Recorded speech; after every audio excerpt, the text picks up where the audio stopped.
श्रीनारायणाय नमः।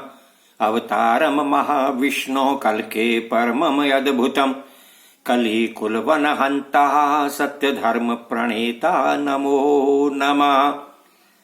ओम सुमतिसुताय विद्महे निष्कलंकाय धीमहि तन्नो कल्कि प्रचोदयात्। श्रीनारायणाय नमः। श्री हनुमते नमः। भगवत भक्तों, जय श्री कल्कि।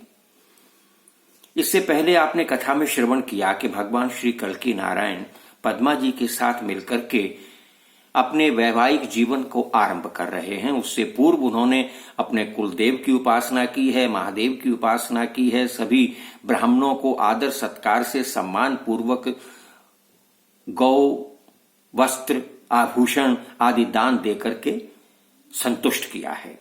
अब इससे आगे की कथा सुनिए। सूत जी कहने लगे, हे ऋषियों, भगवान श्री कल्कि नारायण जी की कथा परम अद्भुत है, क्योंकि ये अवतार ही परम अद्भुत है।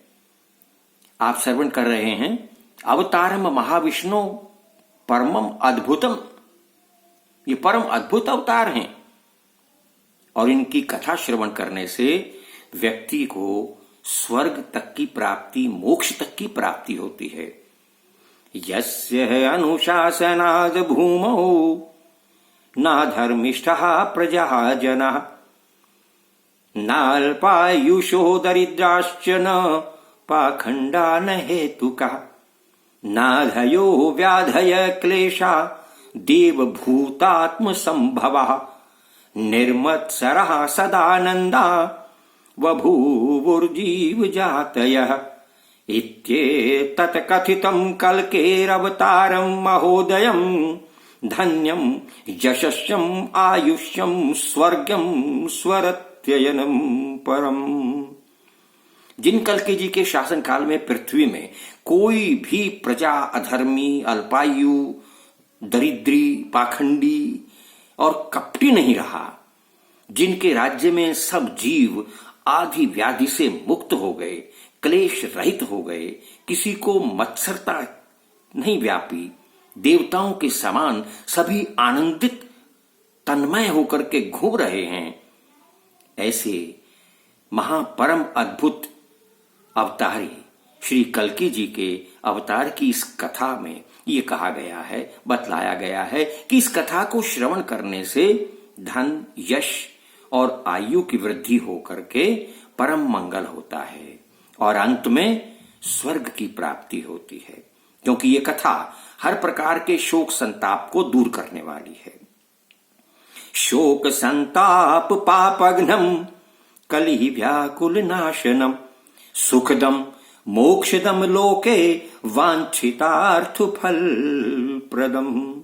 इस कथा को श्रवण करने से शोक संताप पाप दूर हो जाता है, कलिकाल से उत्पन्न उद्वेग का नाश होता है एवं सुख, मोक्ष और वांछित फल प्राप्त होता है। सूत जी कहने लगे, हे शौनक आदि ऋषियों, भगवान श्री कल्कि नारायण जी को पद्मा जी के साथ रहते हुए जब कई वर्ष बीत गए तो एक दिन उन्होंने अपने पिता विष्णु जी से भाइयों के विवाह के बारे में चर्चा की। पिता विष्णु यश ने उन्हें यह सुखद समाचार दिया कि तुम्हारे भाइयों के विवाह के संबंध में तो अनेक रिश्ते आ चुके हैं और कई बड़े बुद्धिजीवी, भगवत भक्त, श्रेष्ठ विप्र मुझ पर दबाव बना रहे हैं कि मैं उनकी कन्याओं का रिश्ता, संबंध अपने पुत्रों से जोड़ूं। विचार विमर्श हुआ और निर्णय किया गया कि ठीक है, उन्हें आमंत्रित करके उनसे विवाह संबंधी जो कार्य है वो पूर्ण कर लिया जाए और भाइयों का विवाह किया जाए।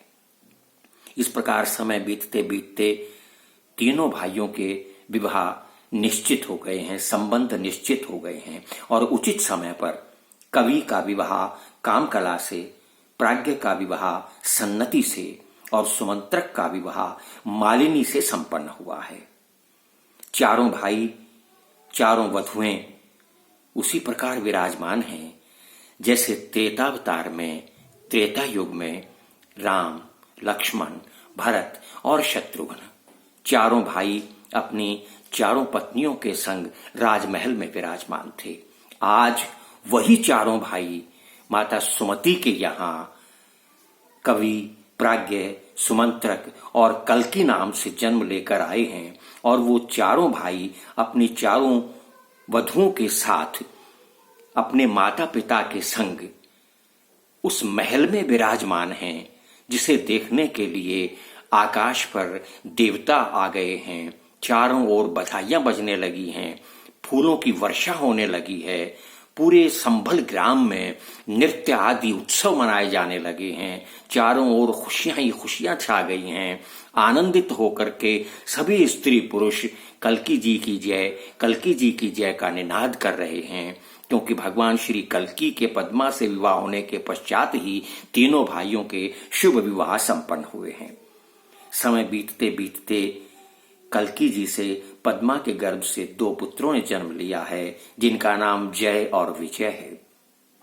ये दोनों लोक विख्यात महाबली और परम पराक्रमी हुए हैं। कवि और कामकला से 2 पुत्रों ने जन्म लिया है, बृहत्कीर्ति और बृहत्बाहु।